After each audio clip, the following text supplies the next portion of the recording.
different gender friends. Wow. That's the fun thing.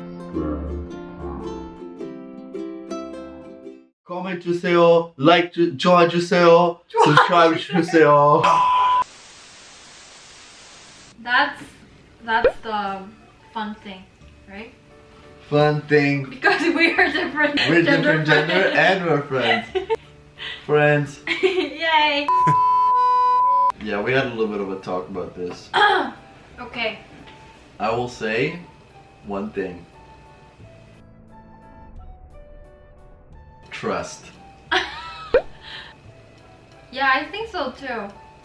I think having, you know, different gender friends in Korea and let's say North America, there's things that are the same and there's things that are different in terms of how other people see it.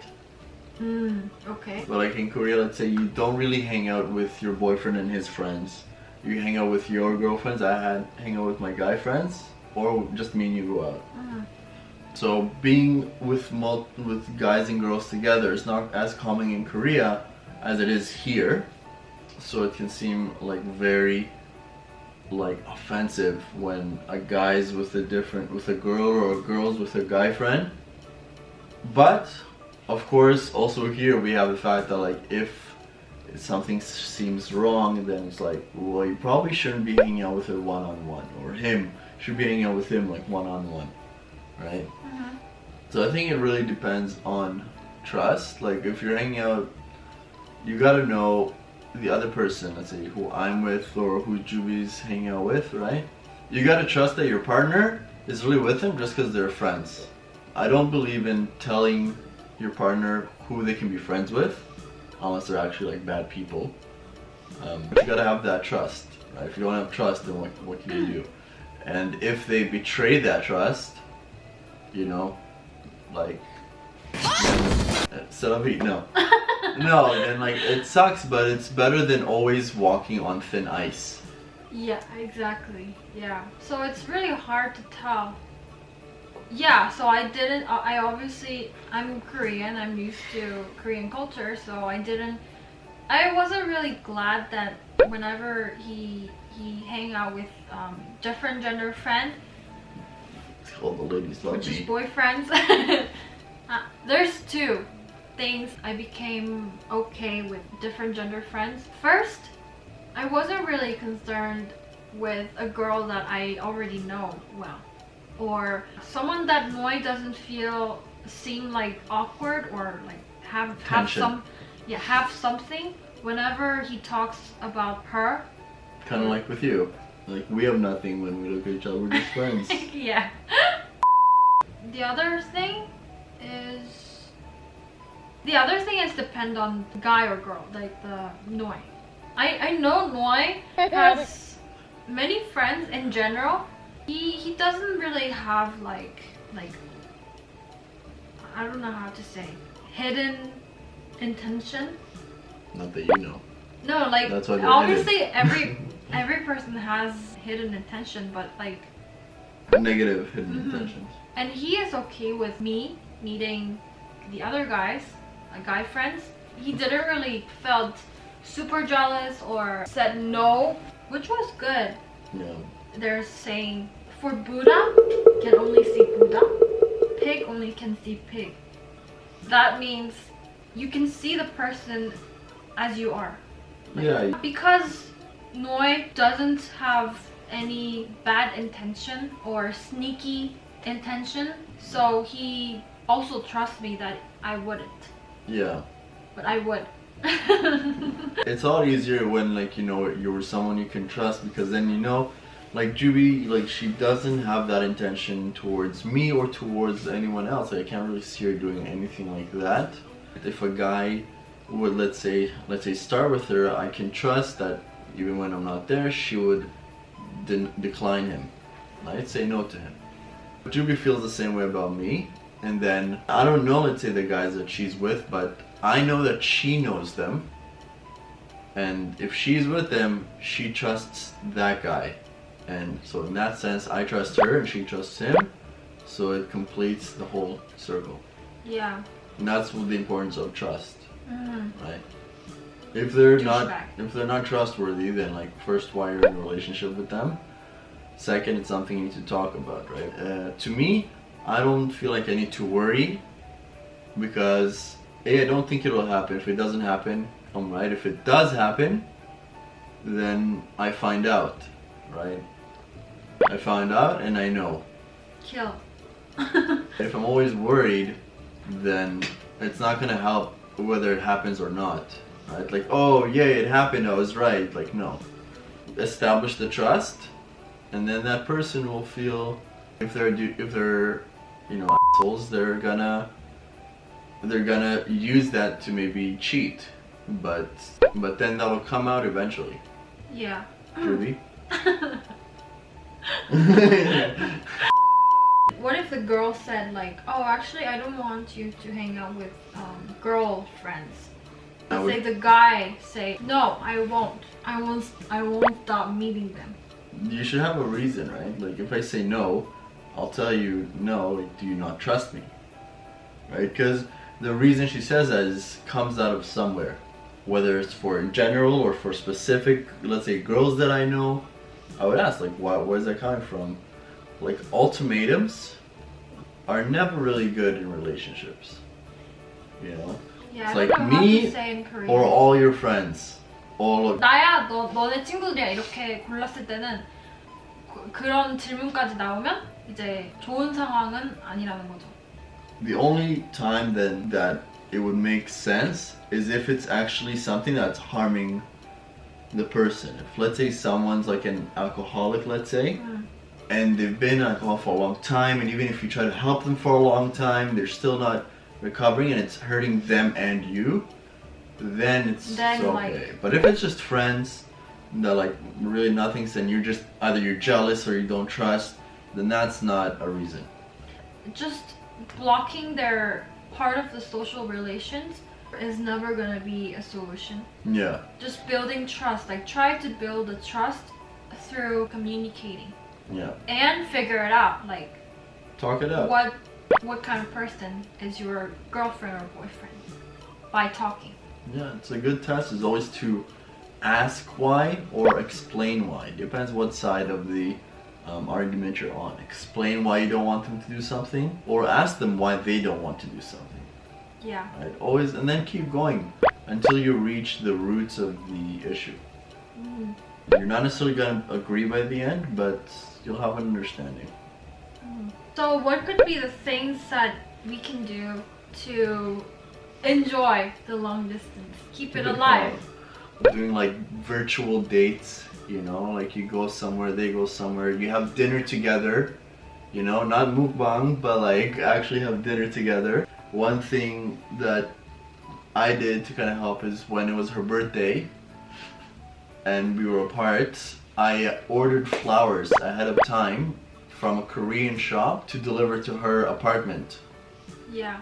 Where she was living. So on her birthday, she woke up and then she got a surprise delivery. There's so much stuff with the internet that we can do now. You can send them gifts without telling them, keep surprises, set up dates. Yeah.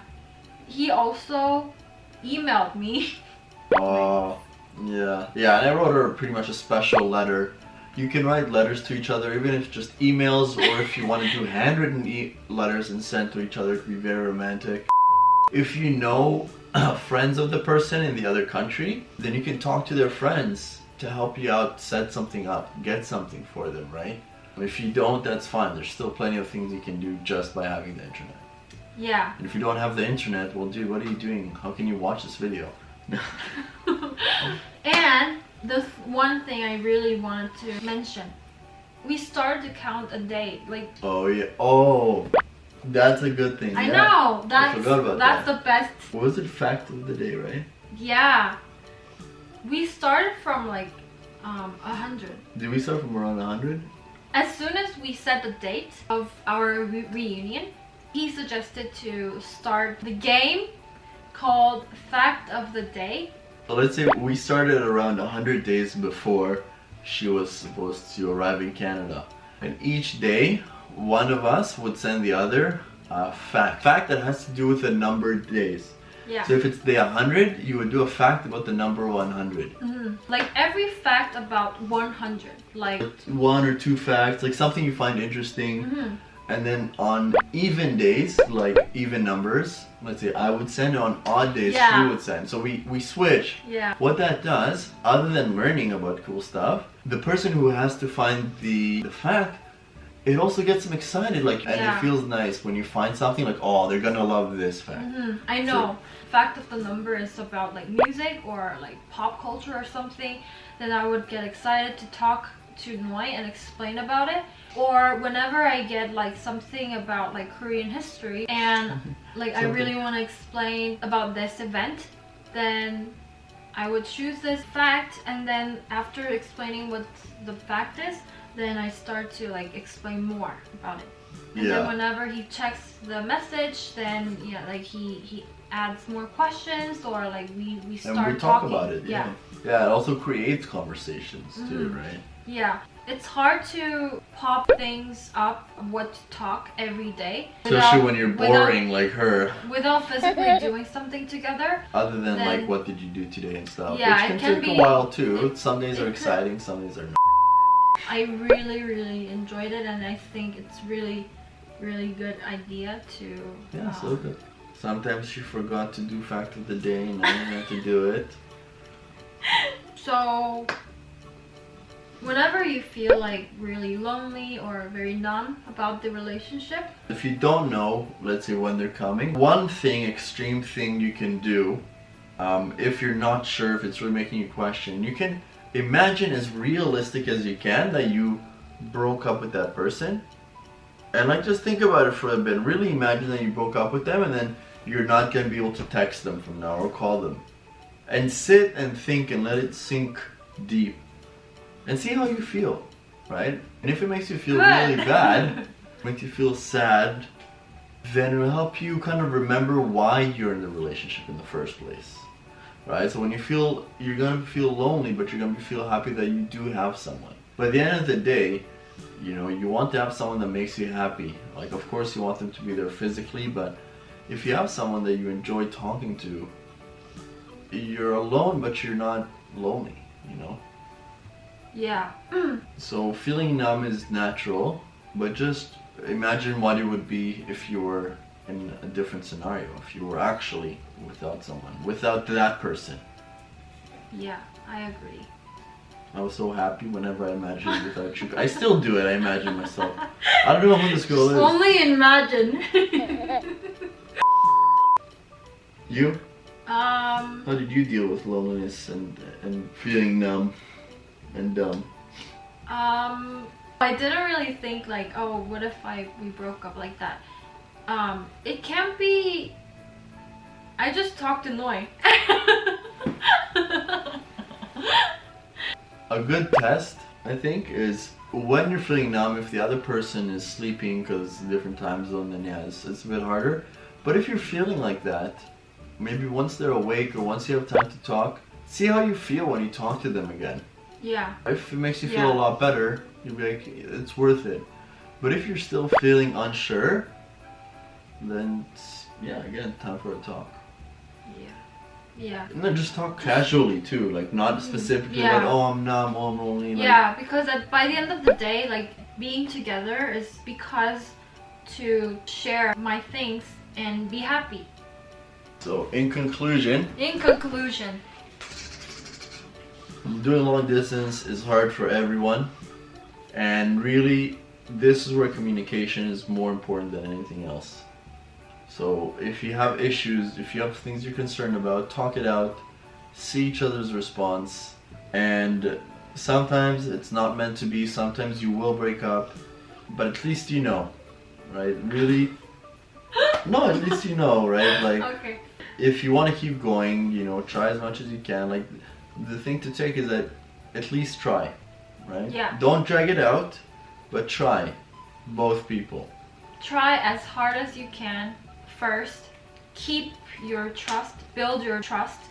No one is a long distance person. Saying you're not a long distance person doesn't matter. Yeah. We both are not long distance person, but we made it because I think we had trust We supported each other, Communication. communicated. Yeah, we understood each other, right? Sometimes we spoke less and we understood maybe one person was more busy. We understood that like we can't always talk often. And one thing, I know you guys, not everyone can decide, make commitment of how we will gonna do as soon as possible. Not only just reunion, but also like in long term. Like I think the part of the reason why we could keep up our relationship is because we made decision that like We always kept going for something. yeah, and we all know that like international couples Either one will eventually have to move, sacrifice or like leave not their... necessarily sacrifice. Sacrifice is a bad word, but like Yeah. we'll have to move to the other country or another country, right?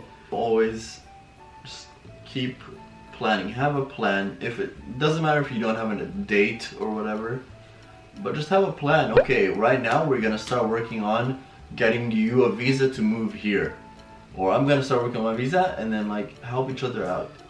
And then you can see how much support you both have for each other. If you have a lot of support, it means it's worth going for. If the other person doesn't help you that much, they're not very enthusiastic, and they don't offer any alternatives, then you can see, but now you know. So if you have that, you can see the strength of your relationship. Yeah. Ours is as strong as like a wet noodle. Yeah. As long as you guys are serious and you guys can trust each other, right? What? Don't make like big decision if you can't trust someone. Trust each other. So yeah. 감사합니다. Yeah, we kind of recalled our relationship, our The happy times of being apart.